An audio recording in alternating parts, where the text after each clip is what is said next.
Siti Nur Aya dengan NIM akhir 038. Halo, nama aku Lala Hairunisa dengan NIM akhir 039. Halo, aku Tika Widiana dengan NIM akhir 040. Halo, nama aku Marisa Sudirna dengan NIM akhir 050. Halo, aku Dwi Amelia Putri dengan NIM akhir 061. Di sini kami akan memberikan video edukatif dengan tema penerapan pembelajaran konstruktivisme dengan aktualisasi melalui study case. Selamat menyaksikan. Pembelajaran konstruktivisme merupakan pendekatan yang menekankan bahwa pengetahuan tidak hanya diberikan dari seorang guru kepada siswa, tetapi dibangun secara bertahap melalui pengalaman, interaksi, serta proses berpikir aktif dari masing-masing individu. Sehingga dalam pendekatan ini didapatkan perspektif bahwa siswa merupakan subjek yang memiliki kemampuan dalam mengeksplorasi, menginterpretasikan, serta menstrukturkan informasi baru berdasarkan pemahaman yang telah mereka miliki. Sehingga dalam pendekatan ini didapatkan komunikasi atau pembelajaran dua arah yang melibatkan keaktifan, keingintahuan, serta kemampuan reflektif siswa dalam memaknai setiap fenomena yang mereka temui. Sehingga dalam pendekatan ini menjadikan kegiatan pembelajaran lebih bermakna karena siswa mengalami sendiri bagaimana pengetahuan itu dibangun dari pengalaman. Salah satu strategi yang sangat relevan dengan prinsip konstruktivisme adalah penggunaan study case atau studi kasus dalam proses pembelajaran.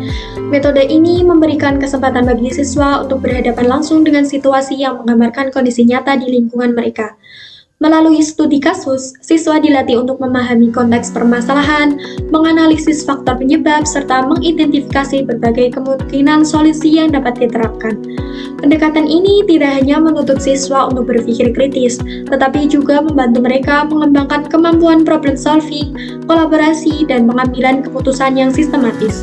Dengan demikian, study case menjadi jembatan yang menghubungkan teori yang dipelajari di kelas dengan realitas kehidupan sehari-hari yang lebih konkret. Selanjutnya, penerapan pembelajaran konstruktivisme melalui study case juga pada akhirnya dapat membentuk siswa yang tidak hanya memahami konsep, tetapi juga dapat mengaktualisasikannya dalam tindakan nyata. Nah, contohnya ketika siswa berpartisipasi dalam proses investigasi, diskusi, perumusan solusi, hingga refleksi diri, mereka itu secara tidak langsung masih melatih kepekaan terhadap permasalahan sosial di lingkungan mereka.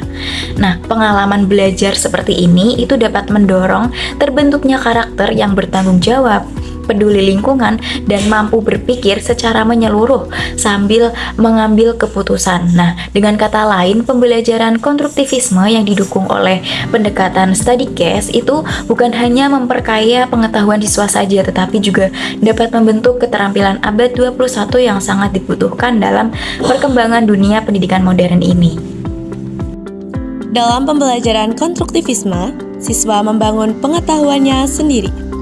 Video ini memperlihatkan bagaimana aktualisasi terjadi melalui sebuah study case. Konstruktivisme menekankan pembelajaran aktif. Di sini, guru berperan sebagai fasilitator, sementara siswa menghubungkan pengalaman dengan konsep. Jadi hari ini kita akan menganalisis sebuah study case mengenai meningkatnya jumlah sampah plastik yang ada di lingkungan sekolah. Kita akan mempelajari bagaimana penyebabnya, bagaimana kehidupan sehari-hari dapat berpengaruh, dan juga kita akan mencari solusi yang relevan yang bisa kita terapkan di lingkungan sekolah.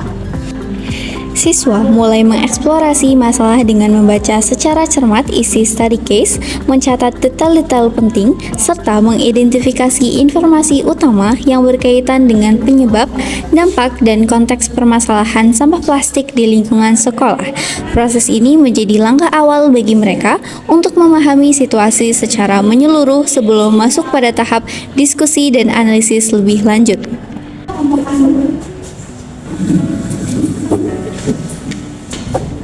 Ya ampun, ini gimana sih? Ya Allah, Ini apa? Jadi kalau misalkan aku lihat dari study case-nya tadi, faktor utama permasalahan ini itu karena adanya kesadaran dari warga sekolah yang masih kurang nggak sih? Jadi mereka itu masih sering buang sampah sembarangan. Jadi sampah plastik itu banyak yang menumpuk dan susah banget untuk dikelola. Iya betul, soalnya kan jumlah tempat sampah di kita kan juga kurang memadai kan. Jadi orang-orang tuh kalau buang sampah tuh suka sembarangan karena nggak nemuin fasilitas yang mendukung. Oh iya ya.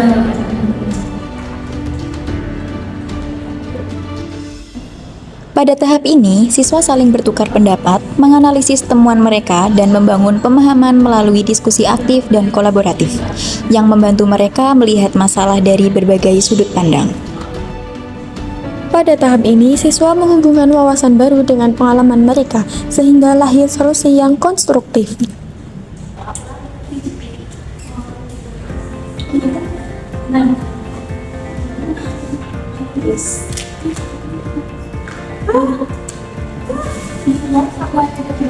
Aduh Lala. Terus menurut kamu kenapa nih meja kamu bisa jadi tempat pembuangan akhir seperti ini? Mungkin karena saya sering lupa membuang ya Bu, jadi sering menumpuk di laci saya Bu.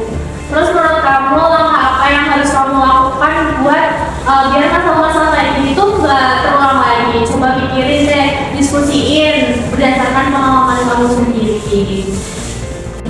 Dalam pembelajaran konstruktivisme, guru tidak serta-merta memberikan jawaban. Guru justru mengarahkan siswa melalui pertanyaan yang menstimulus analisis dan refleksi, sehingga siswa dapat membangun pemahamannya sendiri dari pengalaman sehari-hari. Dengan adanya observasi lapangan dapat membantu siswa memahami masalah secara langsung dan membandingkan temuan mereka dengan konteks nyata di lingkungan sekolah. Kita juga butuh poster besar gak sih? Kita tulis kalau meja itu bukan tempat sampah. Biar apa? Biar dia selalu ingat kalau ternyata meja itu bukan tempat untuk buang sampah. Di sini menunjukkan bagaimana pengalaman sederhana dapat menjadi sumber pembelajaran bermakna. Siswa membangun makna dari situasi nyata, menemukan solusi sendiri, dan menghubungkan pemahaman baru dengan kebiasaan mereka sehari-hari. Inti dari pembelajaran konstruktivis. Assalamualaikum warahmatullahi wabarakatuh. Waalaikumsalam warahmatullahi wabarakatuh.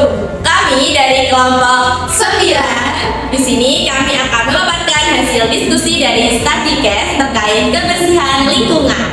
Jadi study case yang telah diberikan, kami memberikan beberapa saran. Yang pertama, kami menyarankan program edukasi yang berfokus pada peningkatan kesadaran siswa terkait sampah plastik dan dampaknya pada lingkungan. Selain itu, penempatan tempat sampah di tempat-tempat strategis juga akan meningkatkan efektivitas dari pengelolaan sampah. Kemudian yang kedua, kita juga mengusulkan untuk pembuatan poster edukatif yang menarik, mudah dipahami, dan ditempatkan di titik-titik yang ramai agar pesan pengurangan sampah plastik dapat tersampaikan dengan jelas.